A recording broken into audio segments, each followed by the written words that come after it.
Online ఆర్థిక లావాదేవీలపై ప్రజలు అప్రమత్తంగా ఉండాలన్నారు మాజీ మంత్రి జీవన్ రెడ్డి. సైబర్ మోసాలతో అమాయక ప్రజలు మోసపోతున్నారని చెప్పారు.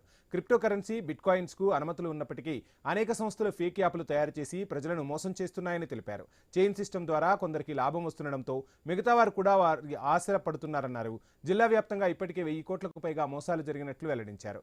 సైబర్ మోసాలపై పోలీసులు కేసులు నమోదు చేసినా రికవరీ ప్రాసెస్ కనిపించడం లేదని తెలిపారు. చైన్ సిస్టమ్ బిజినెస్ పై ప్రత్యేక విభాగం కోసం సీఎం రేవంత్ రెడ్డికి లేఖ రాస్తానని వెల్లడించారు.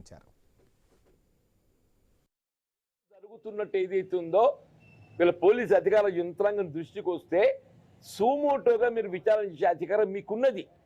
చేయకుండా బాధ్యత రాహిత్యం. ఇది కూడా చెప్తున్నా బాబు. ఏ సంఘటన నేరం ఏదైతే ఉందో పోలీస్ అధికార యంత్రాంగం దృష్టికి వచ్చినప్పుడు ఆటోమేటిక్గా they have to get it investigate and take action against the culprits. చర్యలు తీసుకోవడం కూడా వాళ్ళ బాధ్యత. సీఎం గారిని కూడా ఏదైతుందో మీరు రాష్ట్ర స్థాయి లోపల మీ పోలీస్ అధికార యంత్రాంగాన్ని అలర్ట్ చేయండి. వీళ్ళ సైబర్ క్రైమ్ డిపార్ట్మెంట్ ఉంది, ప్రత్యేకంగా డీజీ స్థాయి. This all comes under cyber crime.